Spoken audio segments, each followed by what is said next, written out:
রমজান ও ঈদ ঘিরে বাজার পরিস্থিতি স্থিতিশীল আছে বলে জানিয়েছেন মুক্তিযুদ্ধ বিষয়ক প্রতিমন্ত্রী ইশরাক হোসেন। শনিবার সকালে রাজধানীর শ্যামবাজারে ভোক্তা অধিদপ্তরে কর্মকর্তাদের সঙ্গে বাজার পরিদর্শন করেন তিনি।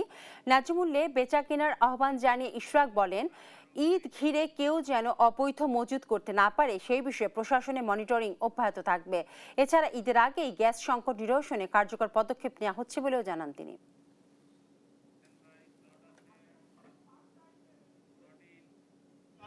আড়ত এবং এই পাইকারি বাজার সেখান থেকে সরবরাহ সঠিকভাবে পরিচালিত হচ্ছে কিনা এবং কেউ কি অবৈধভাবে কোনো মজুতদারি করে অতি মুনাফা লাভের চেষ্টা করছে কিনা এই বিষয়গুলো মনিটরিং করার জন্য আমরা ওনাদের সাথে এসেছি এবং আমরা যতটুকু দেখতে পেরেছি বাজার মোটামুটি স্থিতিশীল রয়েছে।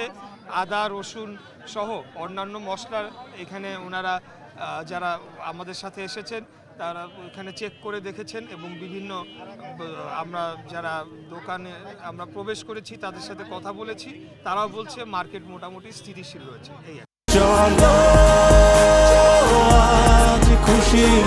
40 বছর ধরে অসংখ্য খুশির মিছিলে ছিল আইডিএলসি, থাকবে আগামীতেও।